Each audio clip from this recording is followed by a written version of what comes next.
that may have wasted parts of our life, pay attention now. Right? Maybe we didn't take opportunity that we should have. Maybe we didn't have the opportunities, whatever excuse we may have. But what if we get left behind? I spent a good amount of my life away from the deen, right? And I just, last night I left and I was gonna go pick up some food before going back to the hotel. And I met a brother, a very nice young brother who said, he memorized the Quran as a child in another country, and then he came back here, even though he was born here, and then he kind of fell off the deen, like he fell off. And then he didn't know how to make it back, and then alhamdulillah that Allah guided him back, and he said, your videos were a big part of that, and this, it was very emotional. And then Allah guided him. So I thought to speak a little bit about tawbah, and how many of us that may have wasted a part of our life should never feel like we can't get back on it. It doesn't mean that if you didn't grow up in a madrasa or if you didn't grow up in a very pious environment that you cannot catch up. And one of the most beautiful hadith, and this is a hadith mawquf. Mawquf meaning it is from the Sahaba. It does not mean it's weak. Da'if is different. Marfu', mawquf, maqtu', mursal, all of that has different meanings. Mawquf are ahadith of the Sahaba, like a statement of the Sahaba. And this hadith, Imam al-Dhahabi, Ibn Kathir and others have reported it with asanid, with chains. That during the Khilafah of Umar ibn Khattab radiallahu anhu, this was after the time of the Prophet sallallahu alaihi wasallam, when many of the Sahaba radiallahu anhum who became Muslim late after the Fath of Mecca were turning to be from the essential leaders of the Muslim Ummah. Some of them being Abu Sufyan. Abu Sufyan, many people know him, especially people that just watch movies and they don't actually learn. They have a very negative image of Abu Sufyan because they watch The Message, which I don't recommend, by the way. Don't watch these movies. I know it may be fun, but you don't want to think of Anthony Quinn when you think of somebody like what the Shaykh was talking about, Hamza, the Asad of Allah, the Lion of Allah, the leader of the Shuhada of Jannah. You don't want to think of some kafir actor. Now they have cartoons of prophets. You don't want to look at some AI generated image when you think of Musa alayhi salam or Yusuf alayhi salam. This is against the honor of such people. So Hamza radiallahu, he was from the Shuhada, like he became Shaheed early. Abu Sufyan at that time was an enemy of Islam. Khalid ibn al-Walid, at that time, even into Khandaq, at Uhud, he was an enemy of Islam. But Allah subhanahu wa ta'ala guided them. And when Allah subhanahu wa ta'ala guided them, He made them from the great warriors and leaders of Islam. Even though they came to Islam very late. Khalid ibn Walid, like we all know about Sayfullah, the sword of Allah, and his amazing battles against the Persians and Romans, but he became Muslim very late. So like that, a jama'ah, a group of them came from Mecca to see Umar ibn Khattab. And with them was Sufyan ibn Umayyah, Suhail ibn Amr, Harith ibn Hisham, Abu Sufyan. And these were the uqala, the very intelligent and very honored people of Quraysh. But all of them had fought Islam. And at this time they had all become Muslim.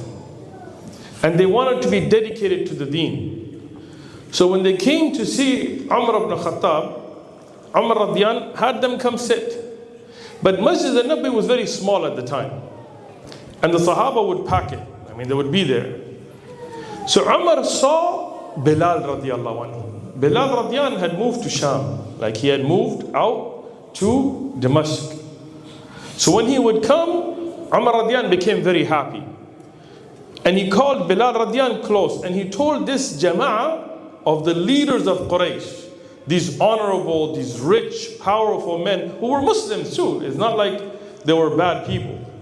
But they had become Muslims, so he told them back up. And he told Bilal, who was a freed slave, and he's somebody that came from no wealth, somebody who didn't have lineage, he wasn't Arab, he didn't have a tribe. He told Bilal, come forward. He honored Bilal radiallahu anhu. And then he saw Salman al-Farisi. Salman al-Farisi is Persian. Amongst the Arab, he has no standing. And he was a slave as well. He had been tricked into slavery and so on. So he was a freed slave. And he wasn't from wealth.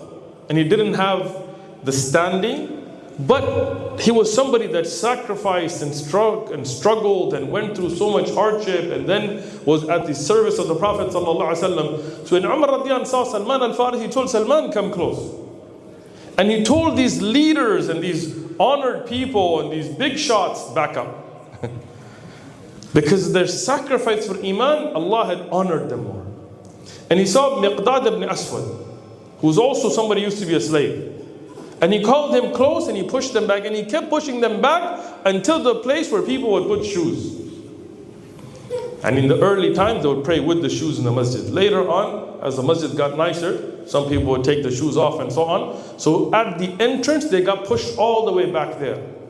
So Abu Sufyan, he told these people, look, we are from the leaders of Mecca. We are the honored of Mecca. We came all the way to Medina to see Umar. Like, why is he treating us like this? Like, we came first. And then one of them, he told Abu Sufyan, he said, no, he's right. Because they came first to Islam. And they sacrificed for Islam. And they shed their blood for Islam. And while we were fighting the haqq, they were being tortured for the haqq.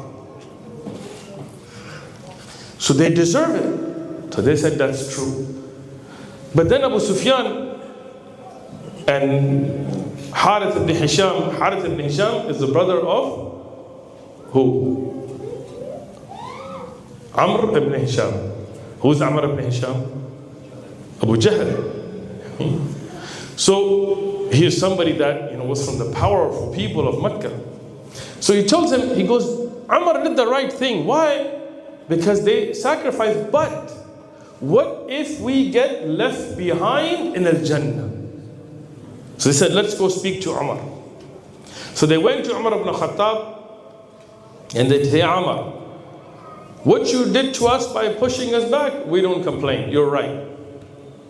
But we want to ask you something. What if we get left behind from Al-Jannah?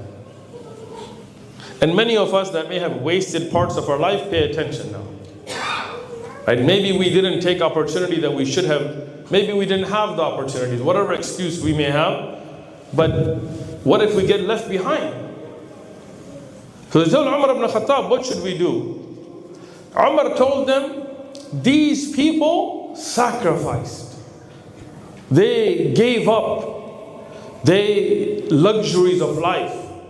They endured hardships. So go, take your wealth, take yourselves, and go and strive and struggle for the sake of Islam. Maybe Allah will raise your ranks to meet them. So now look at them. Like, they were not people that were like, oh yeah, but it's too late for me, and forget it, bro. I don't know about that. There's a new series on Netflix coming up. I can't miss the drop, No. These were people, like, this is what I'm saying, like, even though, like, Abu Sufyan and Harith ibn Hisham, like, sometimes you see a negative connotation, but these were great Sahaba that did great things for Islam.